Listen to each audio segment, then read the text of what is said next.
we're going to get something on draft day. Same thing with Deebo Samuel. 10%. Because if you're a team with a huge need at wide receiver, Colts. Either he gets a deal in San Francisco or maybe they trade him. I don't know. But you need to do it by draft night just to know what you have. Deebo should come to the Colts, shouldn't he? Or the Packers. Or the Patriots.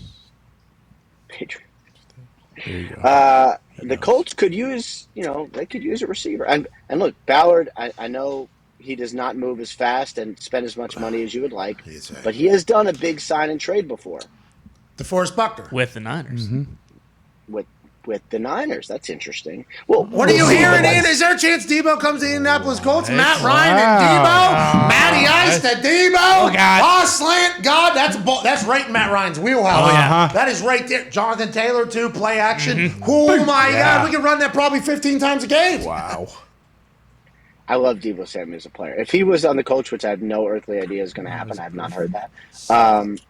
But he'd be great because he's a great football player.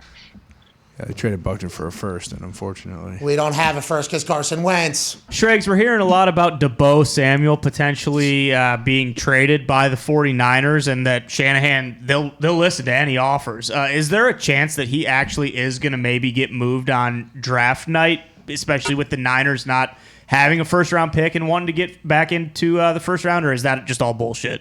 All right, the Niners love Deebo Samuel, and they love what he was about, and they love that he bounced back from an injury last year and played the way he did, and he's a very valuable piece. But here's the fact I've been told multiple times by people in the know. It's like the Niners have a long history of they pay their guys when they think it's time to pay their guys. Like George Kittle had to wait till August of his contract year after having a Super Bowl awesome season. Last year, Fred Warner is like the ultimate guy. They love him there. He's like the most beloved player. He waited until July to get his. And you go down the list, whether it's Juszczyk or whether it was Trent Williams or whoever you want to go towards in that building who has gotten those new deals, they all did not just say, I want to get paid now and get paid now. They had to wait. And Nick Bosa's contract's coming up also. And I don't know how you value Nick Bosa versus Deebo Samuel or however it is, but it becomes this thing where I use the same analogy with Kyler Murray.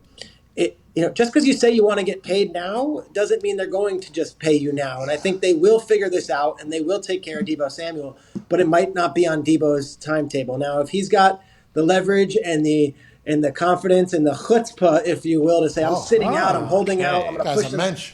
That's a good word, to my Yiddish. If he has the courage to do that and say, hey, I'm holding out unless you give me this deal, well, then that pushes the envelope and makes them make a decision. But I don't see the Niners tripping all over themselves to pay Deebo just because of a couple of tweets and unfollows on Instagram. All right, let's follow up with that. He was in a picture, obviously, 25 million was the number. Is that becoming just a new thing, what you're hearing from wide receiver market? And how are teams going to, because you obviously have a lot of friends in the team's position, knowing that if you pay a quarterback, you're probably going to have to pay a wide receiver too, because those two are coming together. Is that just a new lump sum that they're figuring out? Because unless you're Green Bay, who says, we're not. Or you're Kansas City, who says... It's going to get interesting on draft night. Mark Murphy said that. Yeah, he did. Making moves. Get the ball. Kansas City, who says, Travis Kelce, $100 million. Yeah. 29 years old. Let them deal with that right now. We'll roll the dice with what we can get in the draft, and we'll take that, that $80 million and we'll spend it elsewhere. It's like you see teams like the Dolphins and the Raiders and the Bills who doubled down with Stephon Diggs, and they're like, we're all in. Then you start looking at that, is Terry McLaurin that next guy? Is it DK Metcalf? And you wonder, some of these teams are going to be like, I don't know. And if I can get 2 first-round picks, maybe I can do that, because the Vikings were facing this with Stephon Diggs, and they traded him and essentially got the 22nd overall pick. And as good as Diggs has been for Buffalo, I think a lot of Vikings fans would say, hey, we're pretty happy with Justin Jefferson on the rookie contract too.